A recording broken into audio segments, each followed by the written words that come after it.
think like as a South African growing up, you've got to think like my age. I was born in '88. '95 is when South Africa win the World Cup for the first time.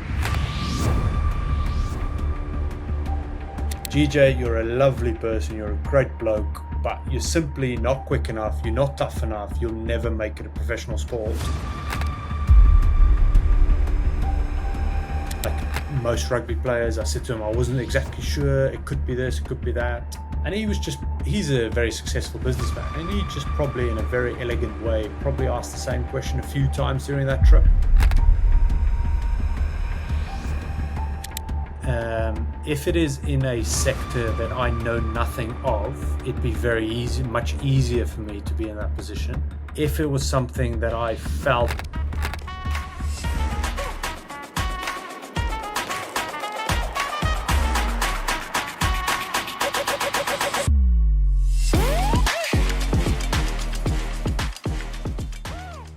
Hello, and thanks for tuning in today.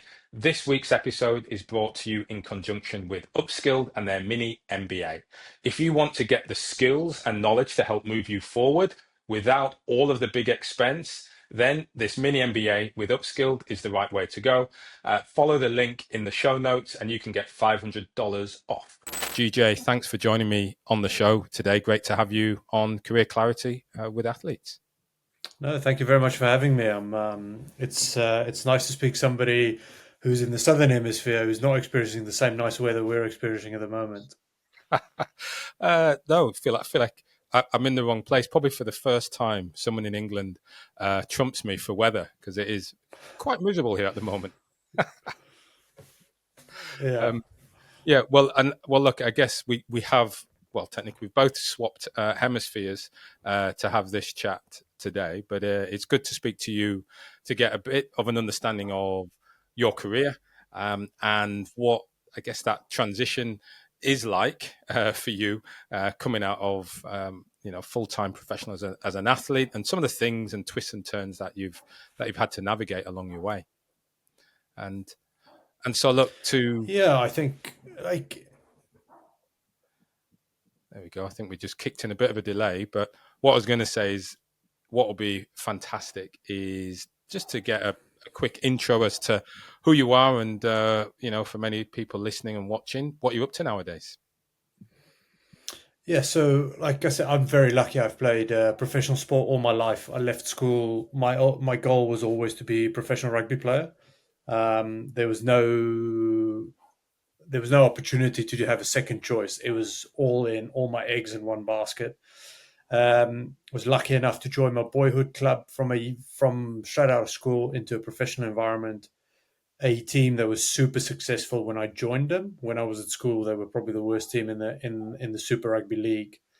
And then 2012, I was at the end of about 3 big injuries, back-to-back injuries, which kept me out of the game for a long time. I got into some bad habits, as any young kid would probably do if you've got more time on your hands, no real clarity, and probably a little bit of money to spend.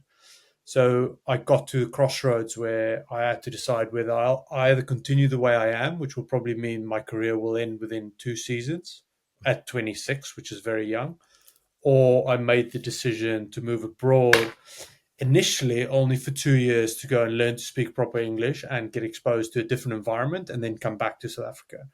So reluctantly, as a mama's boy, youngest of 3, I moved abroad to England. I couldn't cook for myself at the time. Didn't speak great English. I could help myself, but not great. And I joined Northampton Saints. And my very first day at the club, I introduced myself to a guy called Phil Dowson, who's now actually the director of rugby. I said to him, "Morning, mate. My name's Gerrit-Jan." And he just looked at me and he said, "That's a shit name. Get a new name." So the first and only thing I could come up with was GJ. So I've been GJ ever since. But I had a great time, an amazing time at Saints. We were very successful as a club. We won trophies for the first time in I don't know how many years.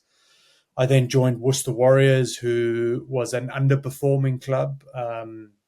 I got attracted to that challenge because it's a club that's never had success, and I've always wanted to be part of something that's a first. So I thought that was quite special.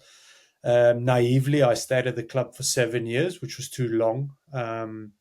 I thought that as a leader, you can affect everything around you. You could probably manage slightly up the chain, but I didn't. I was naive to think how much of an impact I can have. Then at 2021, I always knew a second career has to start. So I was of the opinion, just rip the bandage off, jump into your next career, whatever that may be. So I did that for 12 months. And then by chance, my phone rang, and I had opportunity to join Bath, initially as a consultant, non-playing.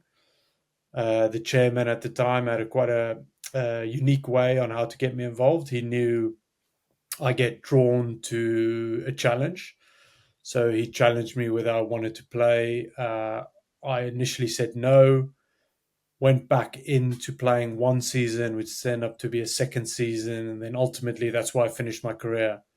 So yeah, in a very long-winded answer, that's where I am, where I'm today. If it wasn't for rugby, I would not be sitting here and talking to you. Mhm.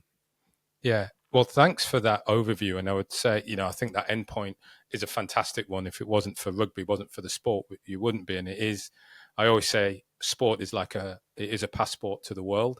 It helps open you up to new people, new cultures, and as you say, new names as well, which is, I guess, as we're Yes. starting to navigate different languages and pronunciations.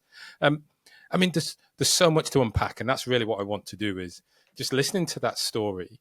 You talk about one starting in the game and not having any choice really. If rugby was the thing for you, what do you mean by that?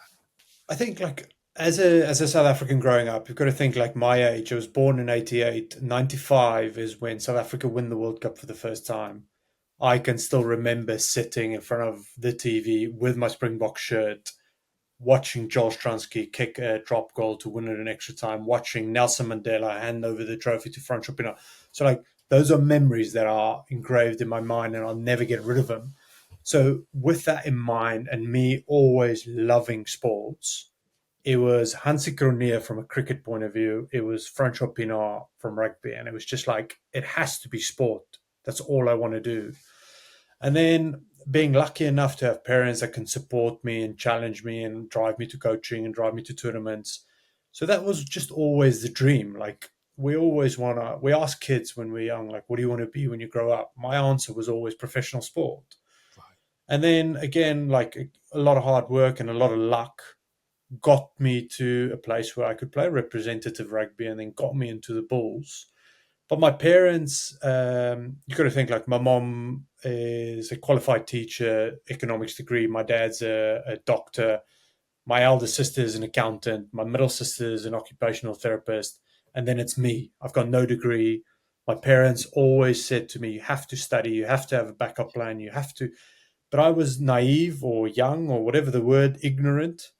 I just thought, no, like rugby for me is the end goal. That's what I wanted to do. So in hindsight, yes, it would have been easier if I had a degree or something to fall back on. But I realized at a young age, like I'm not the quickest, I'm not the strongest, I'm not the first name on the sheet. I feel like I had to work so much harder to get there that I wanted to invest all my. I wanted to have no regrets when it got to that phase because I'm not the most talented person. Like if I'm being brutally honest, I was a bang average rugby player. Mhm.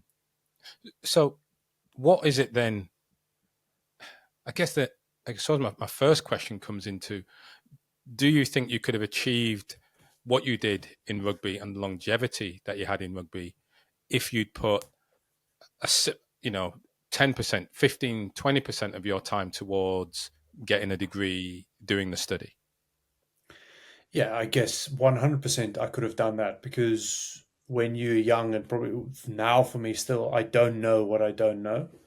At that time, you thought everything's training. It's 100%. You never switched off. It's full time all the time. But in actual fact, research shows you that athletes perform better. They're more durable if they have something outside of the game. Now, strangely enough, I understood that without knowing that later in my career. From 25 onwards, not I didn't study, but I had a huge interest in other things, which I invested time and energy into it. So for me, it wasn't a degree. For me, it was in 2013, I did a level one plumbing diploma because I was curious, not because I wanted to become a plumber. It was just, it could be quite interesting to understand how it works. Um, I've always had an entrepreneurial side to me, so I would go and spend a day with the CEO in London of a bank and ask questions. Um, that led me to my first company I ever founded was an entrepreneurial side, but it was never backed with a education degree formal training. Yeah, and actually, I mean, I will say that is probably one of the most important things I've heard, or most impactful things I've heard on the podcast, which is what you've described there is an intent not to do a degree, but to follow the things that were interesting and to Yeah. learn is probably the right phrase. Is it's not like you were averse to learning. It was more, well, I don't know if a degree is going to help. But you then found throughout your career, it seems, or latterly in the career, opportunities to learn and experience and I guess just take your interest down a path and see where it took you. Yeah, I think that's an accurate way of describing it. Just because it's not that I was anti-learning. It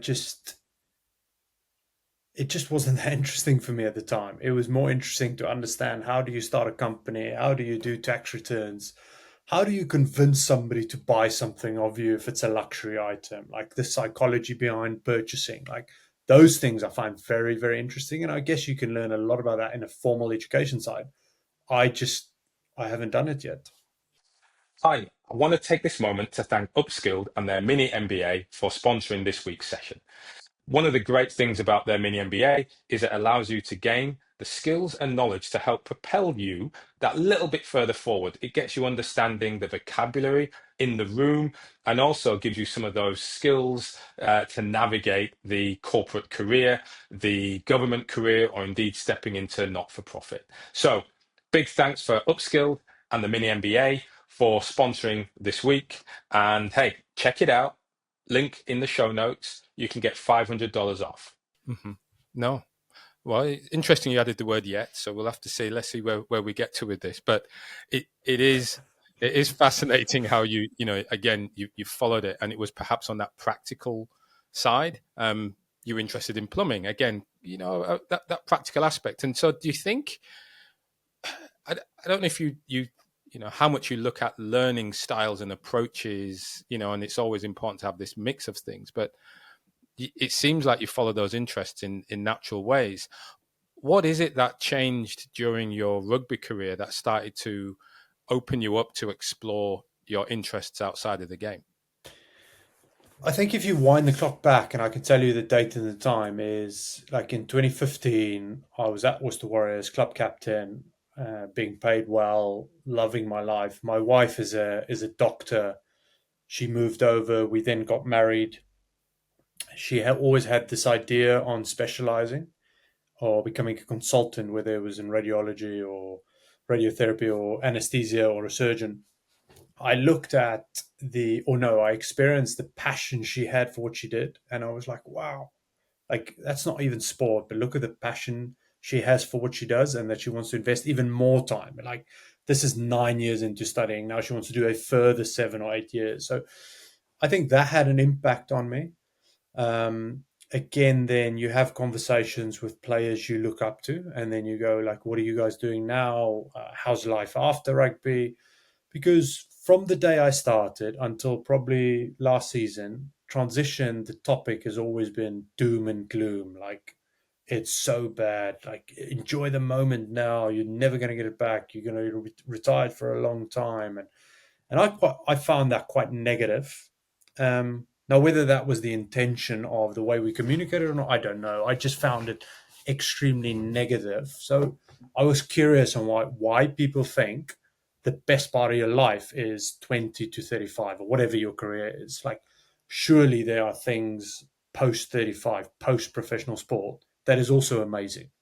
It might not be the same, but it is also amazing. So there's an element of speaking to former players and understanding to them, and then obviously, like, lucky or unlucky, things happen that we don't like. We don't sign a contract we want, we don't move to a club we want, or we get injured, and then we have more time. Then we have time to reflect, readjust. Like, I would imagine most people have a 5-year plan, a 2-year plan, and then we have to make changes and concede certain grounds along the way. Um, and like in my experience, the biggest catalyst for life after rugby was an injury. It was a 9.5 month injury. It was good people around me that asked the right question at the right time, going, "All right, GJ, what if it finishes tomorrow? What then?" And I think that is the lucky side. I was lucky in that. Yeah, yeah, and again, it's looking on the bright side of that injury in many respects, but having a good crew around you helped you to see what else actually you'd be good at and what would interest you. One of the bits I'm always interested in is the sort of athletic transition that we have. I know we talk a lot about the career transition, but often there's some seeds of interest in that athletic transition. And for you, going from South Africa, and that, I mean, that's a huge move from you to go to South Africa to the UK, not being able to cook, barely having a grasp of the language. I mean, what were you, yeah, what were you thinking? What were you thinking you'd be able to achieve? Yeah, I don't know. I don't even know if I asked myself that question. It was like there's an element. There's always I'm attracted to things that shouldn't be successful, or I love proving people wrong. Like, and that seed was planted in me when I was 19 years old by the head coach of my boyhood club, who told me, "GJ, you're a lovely person, you're a great bloke, but you're simply not quick enough, you're not tough enough, you'll never make it a professional sport." So everything I've done from that meeting I had in 2008 has always been, "I'll prove you wrong." So when I had to make the tough decision whether I go to England or stay in my comfort zone, it was like, what would prove that guy wrong? And that was an easy decision. To prove Mm-hmm. him wrong, you have to go and prove yourself in a different environment. Like, at that time, we looked at the Northern Hemisphere or the Premiership as like a very tough competition because it's slower. Older people can play, so they're probably slightly tougher. It's not as fast. So there was a variety of things where I wanted to just prove to people that I can do it. But yeah, rightly or wrongly, like I was probably too naive to have this structured approach to decision makings at that age. Yeah, yeah. Well, do you know what? And sometimes that's the best thing, isn't it? The naivety. Like you said, you don't know what you don't know, and often you leap in Yeah. and you get to experience it. And I suppose it was an environment and a style of game that you thrived in. Um, what would you have said? So as you look then at the sort of the culture, the club culture, as you came through those ranks, and by ranks, I suppose I'm now looking at the role transition that you had off the field from the new boy with a name no one could pronounce, moving through, as far as the game's concerned, as one of the club leaders. What was, as you look back at that sort of process, are there any sort of key moments or inflection points where you started to realize, wow, this is different for me now. I've moved into a new role. No, not so much within that first 2 years at Northampton. Like, I probably lucky. I have always been a captain of a team, whether that's at school or at provincial level, or I've always been within a leadership role. Whether I chose it or whether it came naturally, I don't know from a young age. But I've always enjoyed it. When I was at the Bulls as a junior, coming through all the way to the senior side, I captained every team at every age group up until the senior side. When I joined Northampton, like, there was a running joke, like, I was on mute during the week because I didn't speak, and then over weekends I'd find my voice and then go back to mute. So, like, year one, like, I could guarantee you there was not even an idea that I'd be near a leadership position whatsoever. Year two, and I don't know how or when or what happened, but I captained a few of the Northampton Saints side. And then when I joined Worcester, within my first day joining up to the club, the director of rugby said to me, "You're going to be club captain of the year." So it's I can't tell you how I reacted then and then but I will be able to identify, like, for me becoming club captain at a new club who wanted to go in a completely new direction. That's when I realized, okay, there's an opportunity to influence here. I need to become better. I need to understand what style or what's the best way for me to communicate. How can I relate to people? How can I connect deeper? That's where my curiosity with people started. Like, I've always been curious, why do certain players thrive in one environment and why do they struggle in a similar environment? Or why does one player struggle with us and join another club and then they become absolute superstars? That's, till this day, I'm curious about what it is and how it works. And because we are, even though we think we're not, we are so complex human beings. We underestimate how complex we are.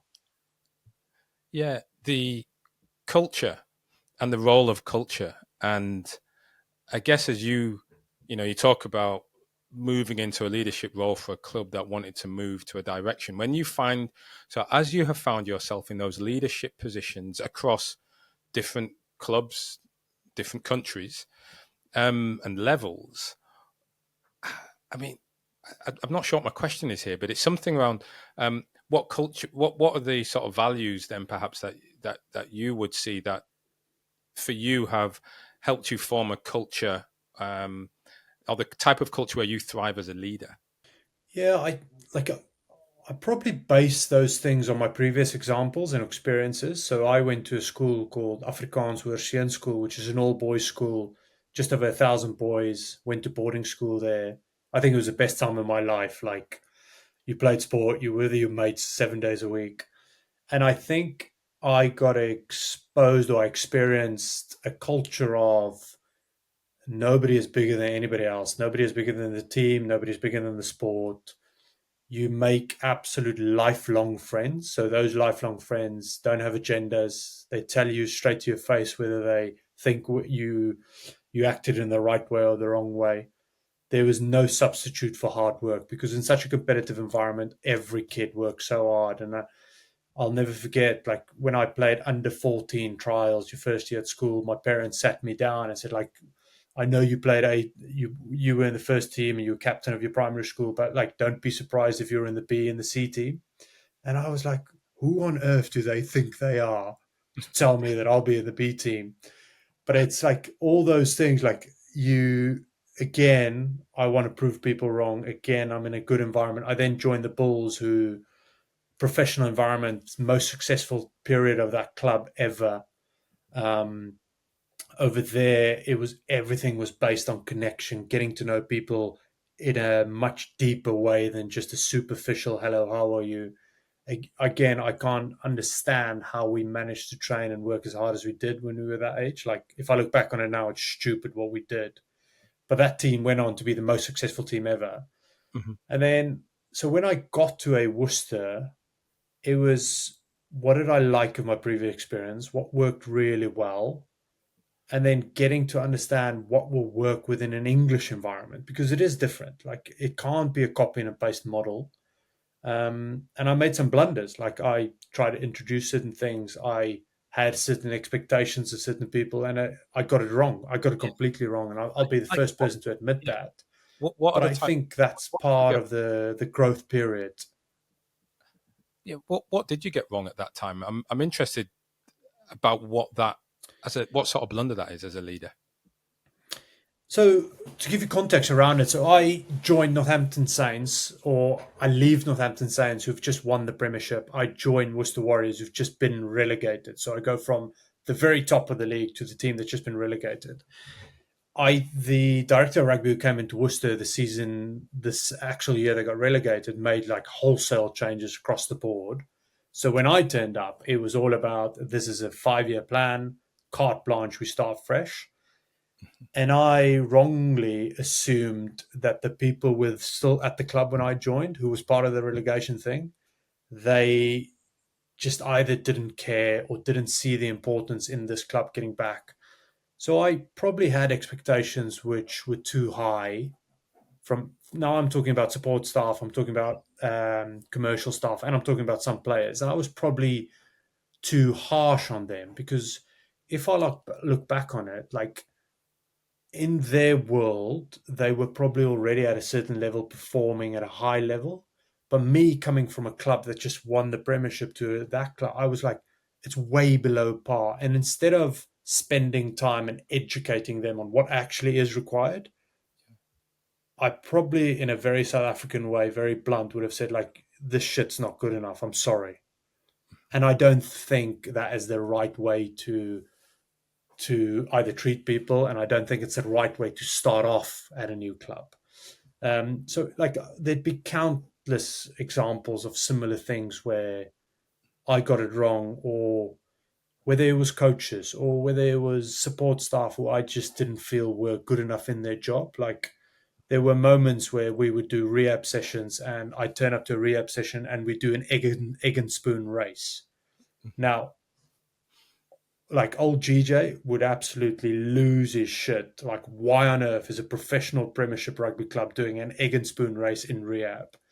But if I look back on it, I could have treated that subject or that matter so much better than just losing my shit.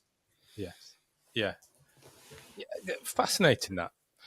Because it comes in, like you say, a new leader coming in, and everything you have said, so it's a beautiful reflection, suggests it takes time for leadership to to come through. It takes time for that culture to be built. And I guess I hear it in you now that patience is there. Learn from perhaps sort of, errors that you say you made, but also from looking back and reflecting. And that it just takes time to find that leadership and bring people along, which I guess, as the story goes, you did that. You did that successfully. Yeah, like varied levels of success, but like I I have definitely, like, I've made a conscious decision from 2016 onwards to understand, be comfortable with what it is that I am very good at. What are the things that are within my blind spot, or what are the things that I can do a lot better at? So I think this is again like my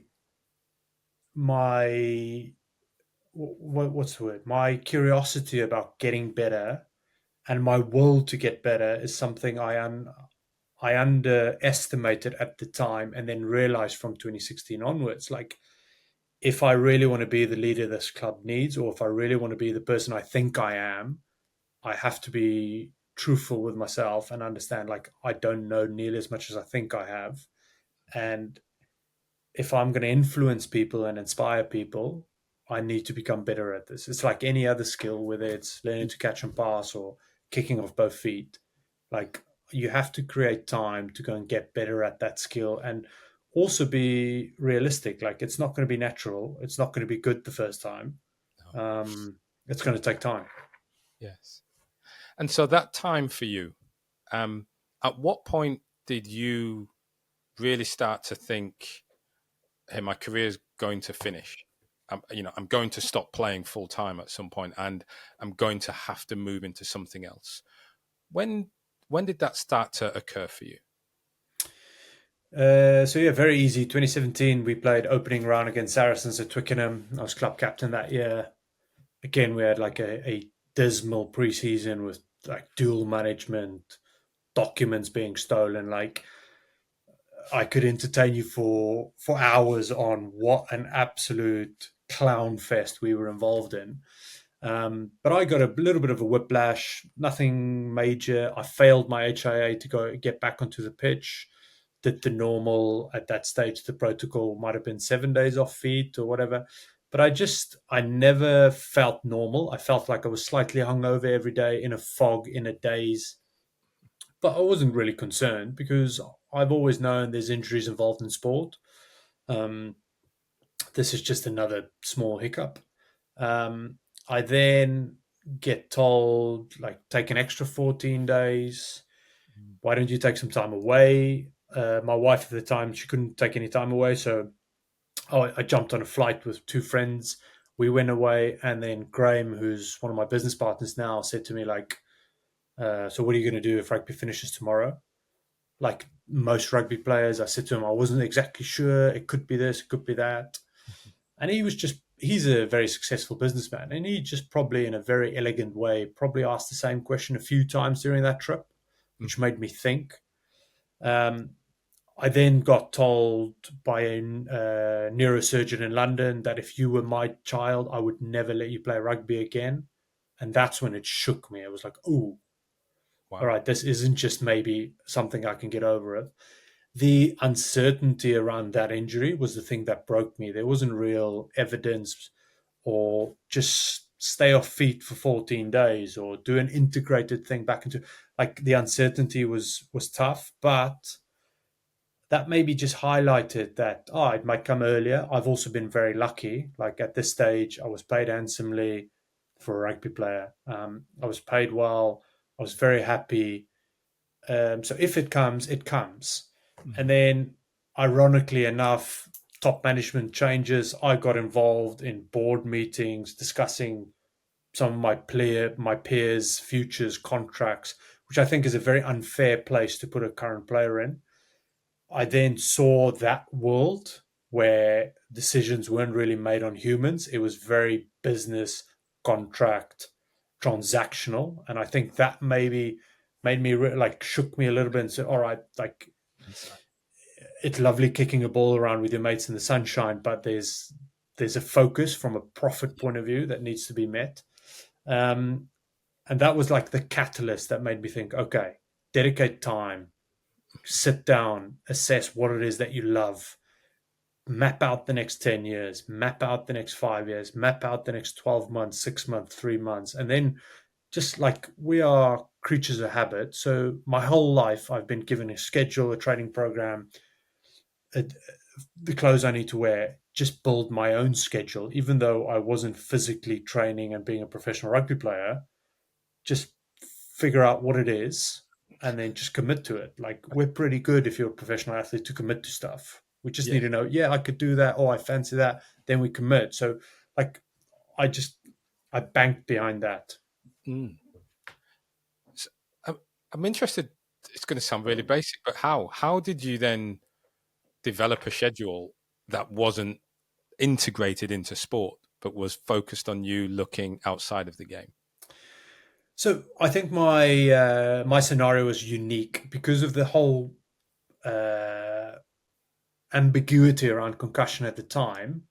I had no schedule. So whether I turned into the club or whether I'd not turn up, nobody even questioned it. So I had so much free time.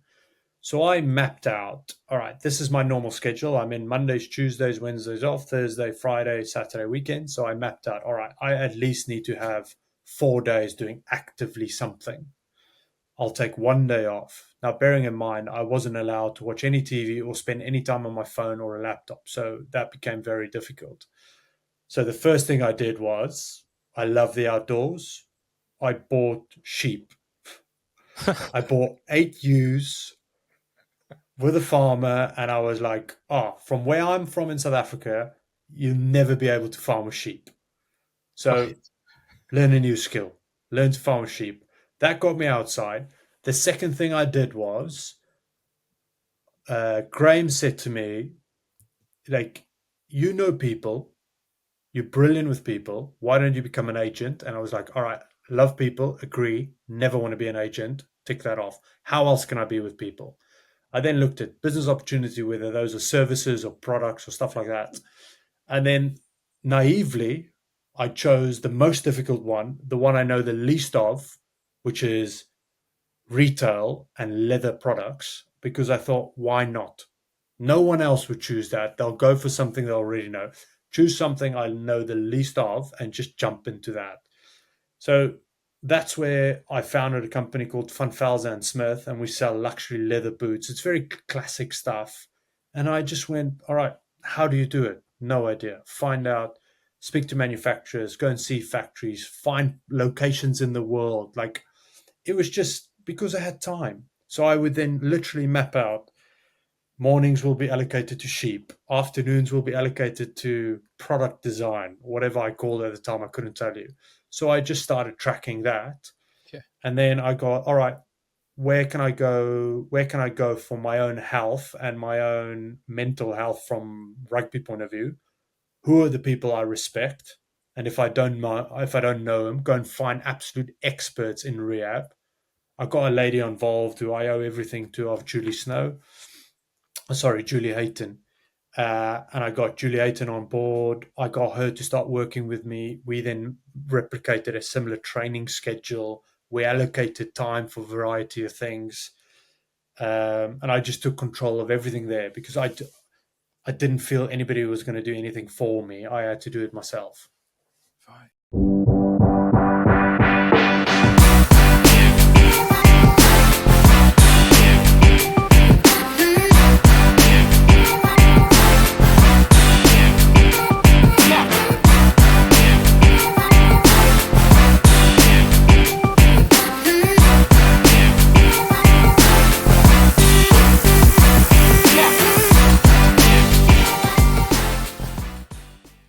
You made me laugh. You surprised me and impressed me all in one little story. I did not. I did not expect sheep to be that. I was going to say exploration of what you can do outdoors. So I think that caught me left field. And then, um, obviously, I Yeah. know the business you went into, but it's then I was expecting a rationale for how shoes, leather goods, those products actually came in, but it sounds like it was just that looks fun. Let me let me step into or both of those things. Yeah, like I go back to when you are young and you ask kids what do they want to be, the naivety where they just go, "Oh, I want to go to space. I want to be an astronaut. Like I want to be a fireman." Like I love the fact that you can drastically change your life within 18 months. Now I didn't know that at that time.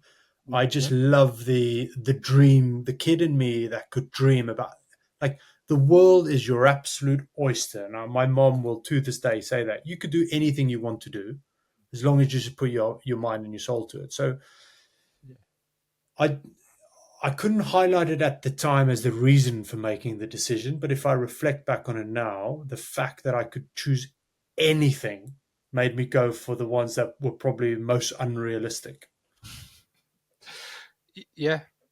Do you know, it's funny. I'm reflecting nowhere near to the same extent. I remember as I was leaving football, I was I went to university, and then I realised I felt how dull university would have been if I did just business. So I was like, oh, I'll do marketing because it sounded cool at the time, and I was like, oh, I can do French as well and get to study overseas. And then since then, I've just travelled, right, with sport, with banking, whatever it is. It just got me overseas as random. Not quite the same as sheep and shoes or a footwear business, but I get what you mean. Where you just start to look and say, "Wow! So if I'm not doing this sport, I could do anything. How can I go out and explore that?" And it sounds like you had help. It sounds like you had people giving you, or at least in your business partner, probing you through questioning, but then also helping you to recognize what you were naturally good at. So you could learn, but you were good with people. So how do you get out and do things like that? Obviously, with sheep, there's that physical aspect to it as well. But you didn't stop the sport.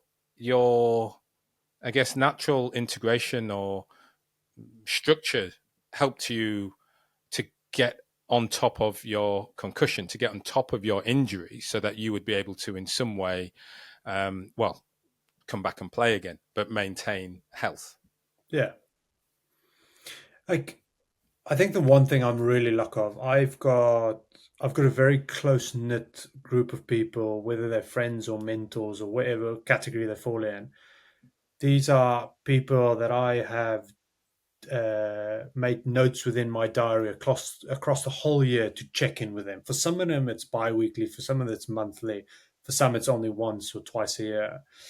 And I've done that from a young age, and I don't know where I learned it, and I don't know who's the person that introduced me to it, but all of these people had some impact or some opinion on what I was sharing with them, and that would have guided me across the line.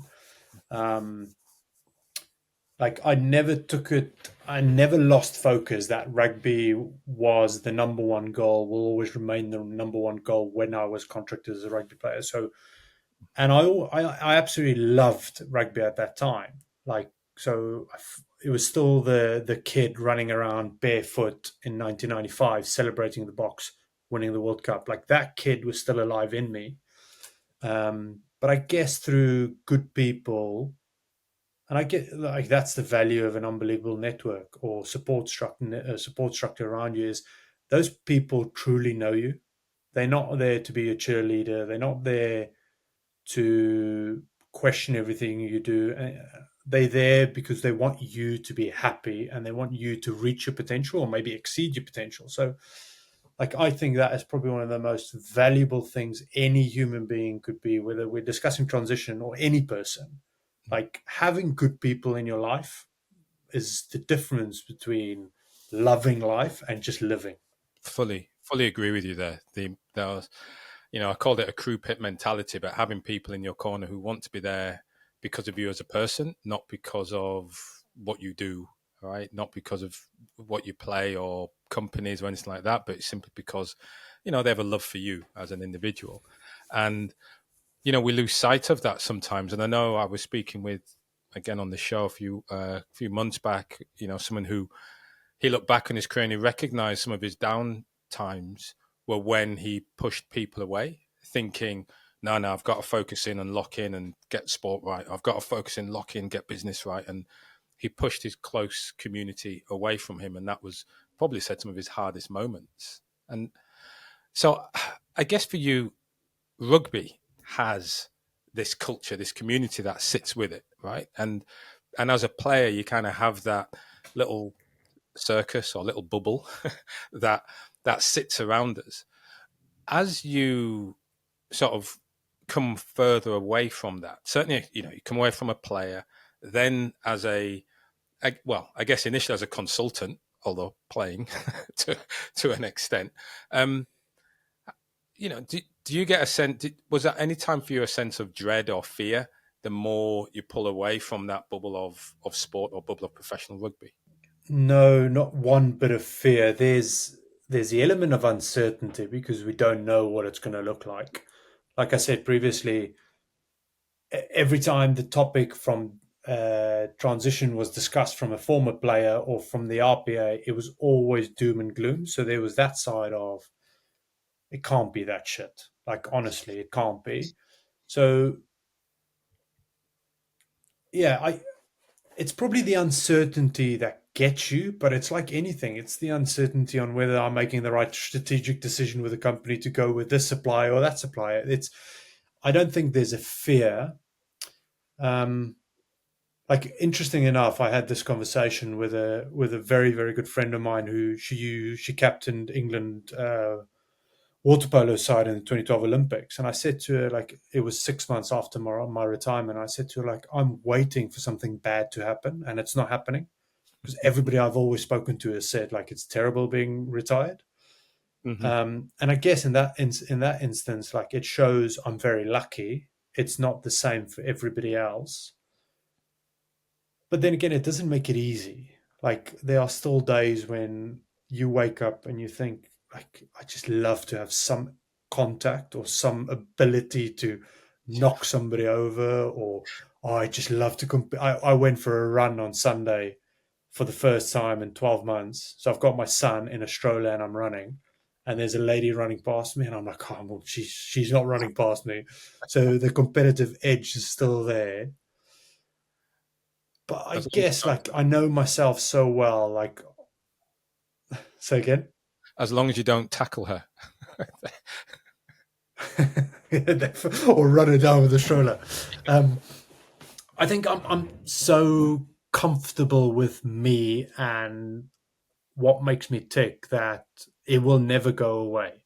So Mhm. whether it is rugby or whether it is business, like those, there's certain elements of me that is me, and I'm Yes. very comfortable with it. And I know the people in my life that are very close to me, there's no surprises on that front. They know that as well. Mm. And so, what I think is interesting about for you now, in today's world, because as we're going through it, I'm saying to myself, what would it be like? What would you be like being an employee, like purely working for someone? Because it sounds like you've got this natural desire to lead, probably to tell, to instruct, and it must be it. You know, it would have been interesting. I mean, did you ever to what extent did you contemplate coming in, being an employee, learning from the ground up, taking instruction, and not responding back? I I have never done it, in all honesty. I have never been an employee that would just take instruction and not respond. So I don't know is the honest answer. I can tell you I would struggle with it at the start. If it is in a sector that I know nothing of, it'd be very easy, much easier for me to be in that position. If it was something that I felt I knew a little bit and I had some expertise, I would find it difficult to bite my tongue and keep quiet. Um, but then again, like I'm not naive enough to think that it will never happen. There may be an occasion where that could happen. Mm. Um, the one thing I have really valued since retirement is freedom of choice, who you work with and what do you do with your time and where do you spend your holidays and how much holiday you take. The thought of not having that choice anymore, that is a I had an offer on the table to do something similar, but the fear around that was for me was very difficult to comprehend and to go, okay, am I on board with this really? Mm. Because like I feel, and it might be because my generation or something, but I feel like life is so short. Like I you have to spend your time with things you absolutely love doing. Now, whether that is spending time with your kids when they're young, or whether that's diving headfirst into fundraising for a business, or whether it's accountancy, I don't know what it may be, but it has to be passion for you because why on earth else are we doing it? Like there's far easier ways to make money, and there's far easier ways to go and do things that you truly love Mm. than just paying your mortgage.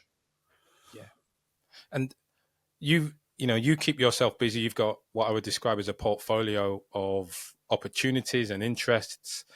Um, when you look at that, how intentional was it to spend your time across those different interests versus, again, well, following your curiosity and that desire to learn?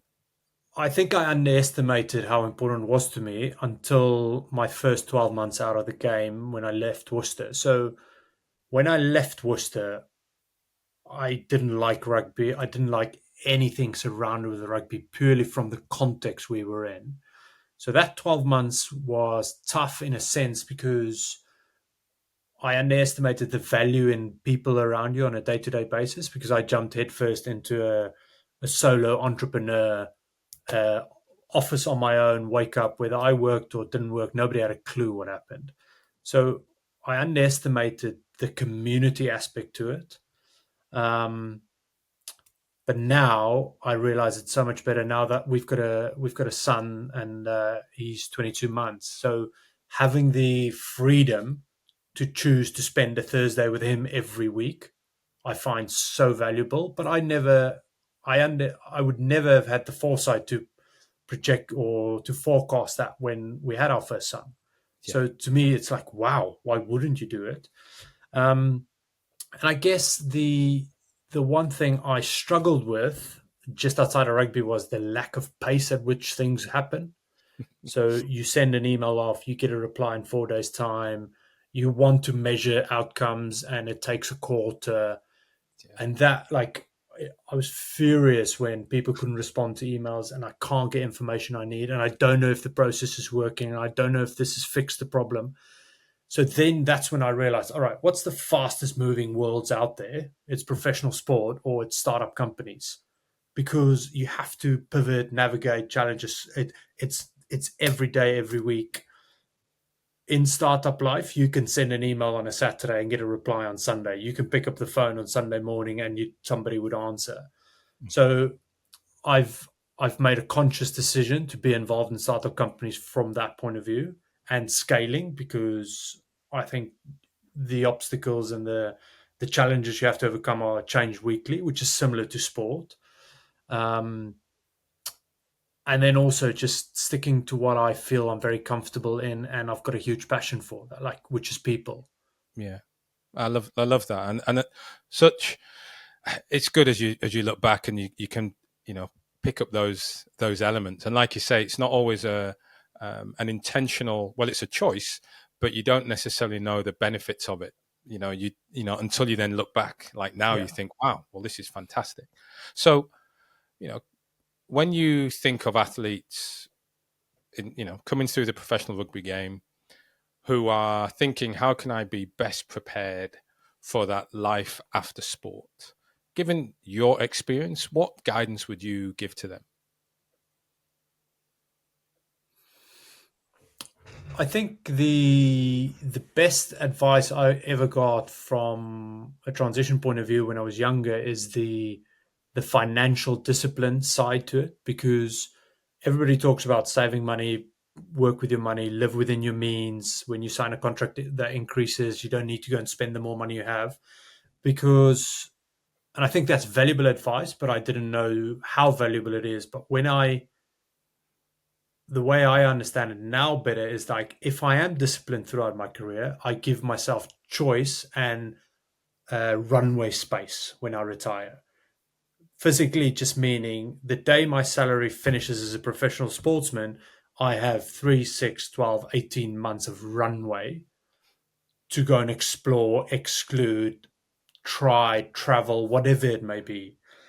The second part of advice, which I think is very valuable, is to have a break. Have a clear break from when it finishes, and then move your start date to whatever next is, whether it's already your purpose, your passion. Just have time away to reflect, because we sacrifice as sports people, whether your career is 5 years or 17 years, we sacrifice so much, and sport is everything for us. You need time to reflect and discuss and share and identify regrets or identify opportunities or just celebrate milestones within a career, that when you start the next journey, that the previous has been dealt with in a good way and on your own time, because it takes time for people. And then the last thing I think is, which I did without even knowing it, is the value to go and explore and exclude industries and sectors while you're still playing just helps clarifying that next step. It's all it does. Now, if you haven't had the luxury of excluding and exploring when you were young and while you're playing, you can do that if you've had the financial discipline. If you haven't had the financial discipline and you've got a mortgage that needs to be paid and nursery fees and you just have to accept that you are going to go down some routes which are either going to love or some you're going to hate, and you have to have the courage to then pivot and change again, which I think neither of those routes are easy. They're all going to have their own challenges. They're all going to have things you love about it and things you don't. It's just our ability as sports people, which I don't think we underestimate how hugely valuable that is that we are comfortable with being uncomfortable. Yeah. Whether it's stress through training or stress on a field, we thrive in environments like that, and that's what makes us more resilient than normal people. So if that is a skill you have, absolutely back it 100%. Um, and just be comfortable with being uncomfortable in a new work, a new environment, new clothes, a suit, a tie, a laptop, whatever the environment may be. DJ, that's brilliant. I think when I reflected on those three elements, but one is definitely experiment, exclude, and follow your interests whilst being a player, but then try and get that financial discipline to give you a runway. It's one I call having your Armageddon plan, where you can stop and it's like, right, now let's see, how long do you have until you absolutely need to go and do something again, and use that runway. But then also try and give yourself that break, that mental break to, I guess, reflect and think about what some of the choices are. And like you say, to keep exploring. If you've started earlier, then it's probably a good time to do it. Yeah. Look, GJ, I've absolutely loved this conversation. Really, really enjoyed it. There's going to be people watching, listening, who are going to want to follow your story, get in touch. Where's the best place to find you? I'm probably most active on email. So anybody who wants to reach out, please just send me an email. You could reach me at gjvanvelze at bathrugby.com. Um, I love spending time with curious people who are interested in anything from business to sports to farming. Um, and then obviously LinkedIn, but I'm not as active on LinkedIn as I probably should be. Mm-hmm. We all say that about LinkedIn, but listen, GJ, thank you so much for bringing your perspective onto the show. Really enjoyed our chat. No, thank you, Ryan. It's very nice. And please, like the work you're doing for highlighting transition, I think it's invaluable because within my industry of men and professional rugby, we are not great at being vulnerable. We're not great at really sharing when it's not going well. So the more this topic gets highlighted, the more we get people comfortable talking about it, the better it will be for our sports. Because, like, from a being selfish, talking about rugby, I think it's the ultimate team sport because it's so diverse. Our game is in a decline, but in actual fact, there's somebody like me who's bang average, who played for 17 years professional rugby. I need to stand on the top of mountains and scream about how amazing rugby is because it's giving everything I have in life. It's given me. So, yeah, thank you for your time and thank you for the work you're doing. Good man. Thank you.